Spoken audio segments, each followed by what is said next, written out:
So what is up, guys? Nick here, helping you to master your technology. iPhone XS versus iPhone 11 Pro. Now, something to keep in mind about the iPhone XS is that this phone right now you can get refurbished here at Apple for $829 for a 256 gigs, or you can even get a 64 gigs for $699. So yes, it's kind of back here. It's not back in the form of a brand new device, but it's back here in the form of a refurbished device. You can also buy these third party.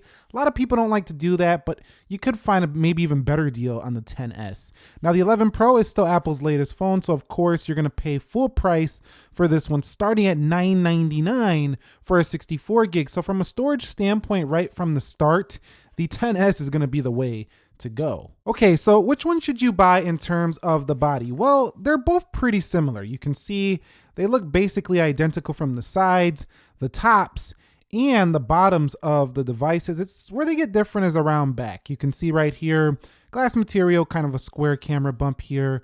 And then we do have a glass material here, but this one's textured for 11 Pro. This is more just a flat glass and a vertical camera stack right there. Now they both do have their classic silent switches. You can see on both of them, and both of them do have the same 5.8-inch display on the front, although one is brighter than the other, and that would be in the form of the 11 Pro. But overall, I would say that the 11 Pro feels a little bit different, but I think a lot of people are not really going to use these in terms of using them without a case. So when that goes on, you don't really notice much of a difference. There is a slight difference in terms of weight though, whereas the 11 Pro is a little bit heavier than the XS. So if you like a lighter phone, the XS will be for you. If you like a slightly heavier, more dense phone, the 11 Pro will be for you. So what about durability? Well, again, because they both have surgical grade stainless steel, they're both going to be very strong on the sides, tops, and corners of the device. However, the back is a little bit more exposed, I feel like, for the iPhone XS just because it's straight glass. This textured glass feels a little bit easier to hold on to, and I just like the way it feels better. It feels a little bit more protected than that flat glass for the iPhone XS. Now, one thing I did notice right away is the 11 Pro scratches easier on the front display.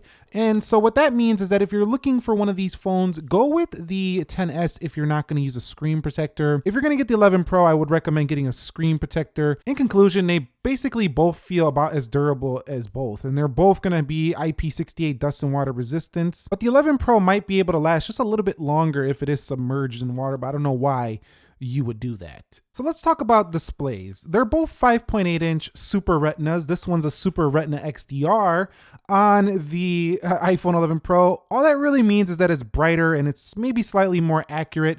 They both support the True Tone functionality, but the iPhone XS has 3D touch, whereas this has haptic press, which is similar to what was introduced on the iPhone XR. Essentially, the iPhone XS is a little faster when long pressing into stuff, but the future resides over there on the 11 Pro. But still, if you liked 3D touch on your prior iPhone, you might want to consider the XS. Other than that, I do like the more brightness gain that you get on the iPhone 11 Pro over the XS. So if you love a bright display, just opt a little bit more money and get the 11 Pro. But if brightness is already good enough for you on the XS, which it should be for most people, I would just get the iPhone XS if you really don't need that extra brightness. Now, when it comes to playing video on these displays, you can see the preview window is exactly the same on YouTube here. If we go ahead and go into the full screen view, of course, you can pinch in and out on both. It's literally the same exact viewing experience on both devices. Now, if we go ahead and pinch in on the 11 Pro, you wouldn't even be able to tell which phone is which. But one thing again is that, yes, you get more brightness here for the 11 Pro over the XS. So your videos will look slightly brighter, but on the whole, it's the same exact video watching experience. So media, there's no real gain in getting an 11 Pro over a XS. So next up is software. Both of them do run the iOS 13.3.1, and it's a fantastic piece of software. It works well. We know it's going to be updated even further here. And of course, both of them do feature dark mode on board. The software is nearly identical. There's really no major differences between both of these besides, like I've said multiple times, just the cameras. But Other than that, I could pick up either of these and I would forget which one I'm holding unless I felt the backside of the 11 Pro. I mean, they're that similar. It's the same basic phone as even dating back to the iPhone 10. So software, there's no real advantage in paying more for the iPhone 11 Pro. The iPhone XS with the A12 Bionic and 4 gigabytes of RAM is gonna have no issues being updated for several years to come. Now, in terms of storage, we talked about it a little bit earlier, but $699 for 64 gigs, that's an incredible amount of storage. Now, we talked about it a little bit earlier, but keep this in mind. You can get a 256 gigabyte iPhone XS for just $829 compared to a 64 gig iPhone 11 Pro for $999. That's 4 times the storage for $170 less, with only minor differences between these two phones. So if you're the type of person who wants a lot of storage and you're just not gonna spring for the 256 gig 11 Pro or 512 gig 11 Pro, the XS is an excellent option for you. But if you really want the better cameras of the 11 Pro and you're willing to deal with less storage, then you might just wanna go for the base model iPhone 11 Pro. Okay guys, so when it comes to the performance of both of these phones, again, like I said earlier, I couldn't tell the difference. I cannot really tell the difference here again in performance. I mean, I could conduct a speed test, but what we're gonna see is almost equal results. Yes, a Geekbench, yes, a synthetic benchmark will outperform the iPhone XS on the 11 Pro, but really, how often are you actually going to be doing that? Gestures are the same. The 3D touch is actually faster than the haptic press for the iPhone 11 Pro. There's no new added multitasking features here for the 11 Pro. So the performance on both platforms is gonna be almost identical. So why pay more if you're just looking for a boost over, say, your iPhone 7, your iPhone 8, maybe 6S? Both of these are gonna give you a major boost in performance. Okay, so discussing their cameras, this is one of the most important decisions between both of these. Actually, it's probably the key decision between both of these. So I got this DJI Action camera right there, Osmo Action. I'm gonna go ahead and just take a photo with both devices. Now, the iPhone XS does have Smart HDR, so it does have some AI magic to make the photos look even better. And I never had any issues with this camera. As a matter of fact, you can still use this camera and make professional quality photos and videos to this day. It does have portrait mode. It doesn't have the ultra wide angle. That's about it. The front facing camera, also not quite as good as the iPhone 11 Pro, which can do 4K 60 on the front. So Apple really did step it up in those just little niche features that like professionals actually want in their camera. So there's a reason why it's called the 11 Pro. I think the wide angle is pretty standard. That should be on all phones going forward.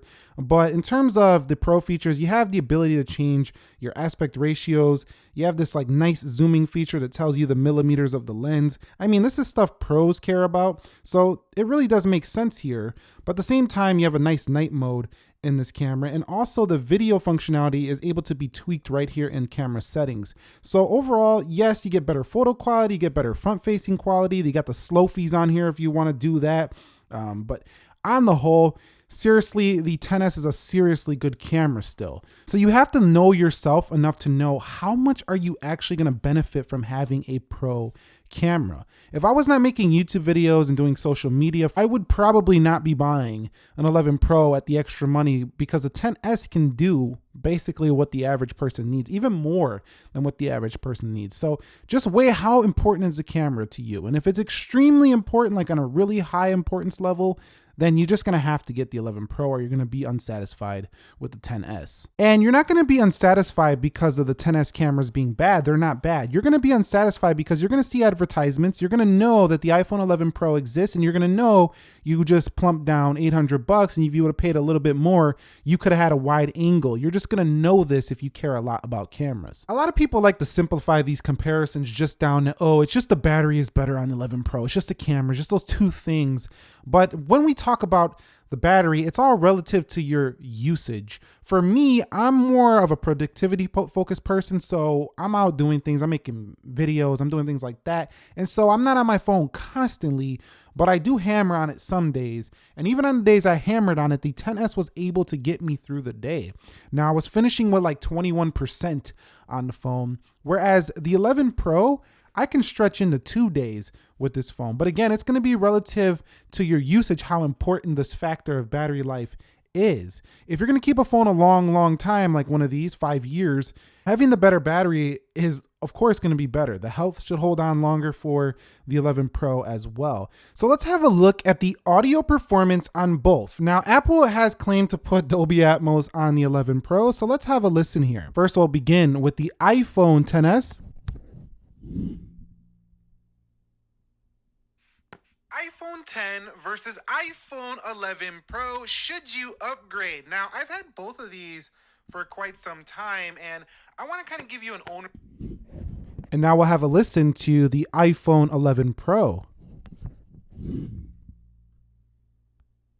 iPhone 10 versus iPhone 11 Pro. Should you upgrade? Now, I've had both of these for quite some time, and I want to kind of give you an owner's perspective of both to kind of help you decide. And so, I don't know if you noticed it, but there's not a major difference. So this is not a deciding factor, the audio performance. Neither of these are top tier performers in reception quality and phone call quality, but they do suffice. They do get the job done. So it's definitely not a deal breaker between both of them. However, I found that the 11 Pro has been doing slightly worse for me in terms of the reception holding on. But in terms of the speakerphone performance, the iPhone 11 Pro is better. And so we have arrived at the conclusion. So which one should you put your hard-earned money towards? Should it be the iPhone XS or the Apple iPhone 11 Pro? Well, if you're on a tighter budget, but you're still looking for a top tier iPhone, you don't like XR, this is going to be probably your best bet. The iPhone XS will definitely please you. It's a fantastic phone still, even though it came out in 2018. Now, if you're the type of person who doesn't have that tight of a budget, but you're still weighing your options here, thinking about it, you don't know if you're going to need the camera and battery life, well, just think about your usage. Have you been struggling with battery life and you've been looking for an ultra impressive, smaller phone with pretty good battery life? The 11 Pro is going to really impress you.